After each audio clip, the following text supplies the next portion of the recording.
just hang around with art, live with art, see lots and lots of art.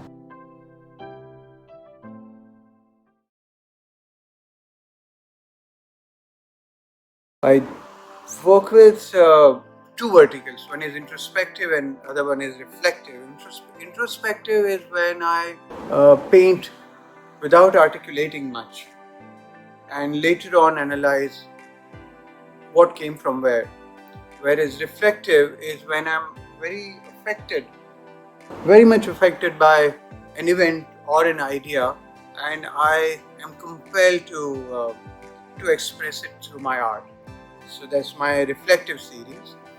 Mainly, these two are the verticals. Then I have bifurcation to all that, um, which is studio space, second chance, taboo, and last that I have worked with, I did few installation in Delhi and Ahmedabad, was from the series Anthropomorphism. And right now I'm working with a marriage of few of these series. In the studio, I live with my painting. So I don't really paint. It's a painting is an organic process. End of my canvas is an organic process. I'm not intent on arrival. I stop by, I go ahead. I'm like a split personality. Sometimes I'm painting um, I'm in a very introspective mode, or otherwise I'm in a reflective mode. So I jump onto new series or different series and work with it. And I like to tell stories through my work. So I jump styles and manner that I paint in, and in order to communicate what I need to communicate. That's it. That's about my studio whole day. Less people come to my studio, but when they do come, we have a lot of fun. Like listen to interesting music. We have paint parties where everyone sits and paints. Is kind of a meditation where we have a lot of paint and canvas or long paper sprawling around on my studio floor, and everyone paints and dances and communicates, and I enjoy looking at that, and I see so much beauty coming out of it. Well, the market will always flourish because the awareness that I see now around us, and because of disintermediation and because of accessibility to art through digital media, is huge, and people are getting aware and they are getting educated and they are brushing, I mean, directly or indirectly, art comes around in their in the entire huge chunk of information kids go through and youngsters go through. So I have seen a very positive change in art appreciation and art buying, acquiring art, and from small to big pieces. I have seen youngsters gifting art to their friends and families, which is a very positive sign, and I'm looking forward to it. Dream exhibition venue would be taking very the art which is known as, I don't understand this art. That kind of art, taking that kind of art and going and standing in the middle of the market like an entertainer, and creating a group around it like a snake charmer, and discussing that art with people, and removing the barrier, because I know for sure that people who don't know nothing about art, they're least exposed with art, they're extremely open and comfortable discussing abstract art.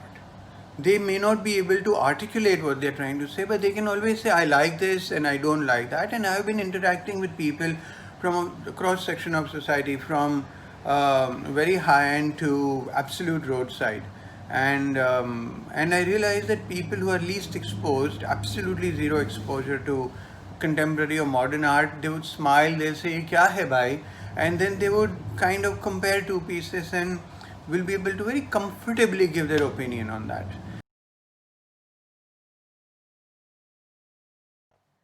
Dream collaboration. Often, what I think of right now is I'd love to collaborate with eunuchs, with transgenders, because first I work with bangles and female energy, and and um, and they definitely will have a unique perspective to colors, to textures, to life, to philosophy.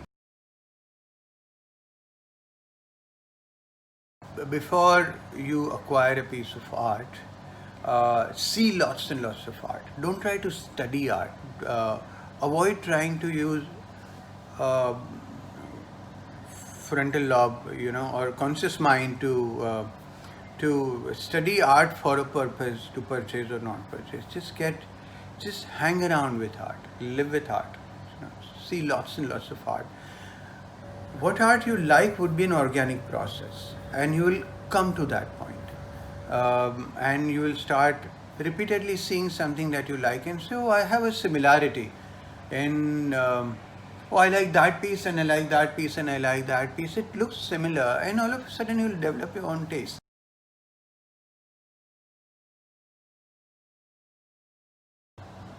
Art has always been a very valid documentation of the history. It is impossible for art to not recover or disappear for a while, also even to go faint for a while. It's impossible, because art will document the time that everyone had gone through, going through, or will go through. So art will remain as it is and intact in the future. Short time would be a little shaky, that's all.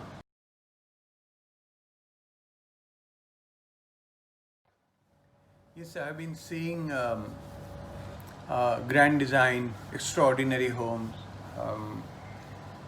tiny house nation, right? With that boy from Living big in tiny house. Yeah, living big in tiny house. Yeah. So these are the kind of programs that they're very, very, very, very creative, and creativity releases that endorphin and something more constructive to look forward to. And so that kind of, yeah, those are the shows that I'm generally right now addicted to.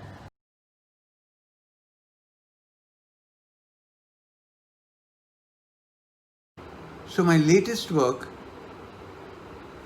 is a pile of 4 or 5 canvases.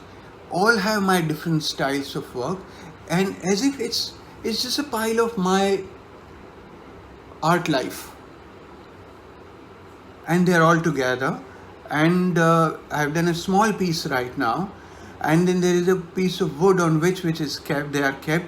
That is also a part of the story, and that's an assemblage. I'm very, very excited about it.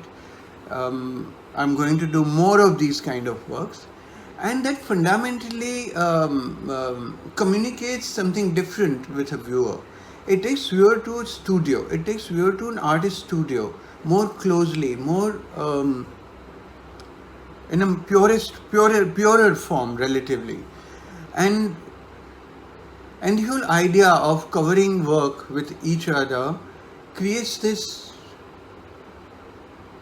inquisitive, I'm not getting the right word, but one is compelled to imagine further on that what would be behind this canvas, what exact work, but the whole thing is just one work.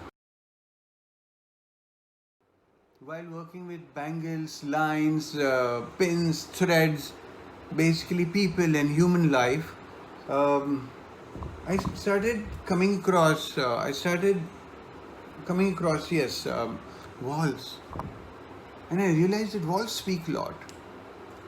History has proved walls speak so much. Each country that we go to, when we look at a wall, it speaks about the war, about love, about bhakti, about separations, about walls have so much to speak.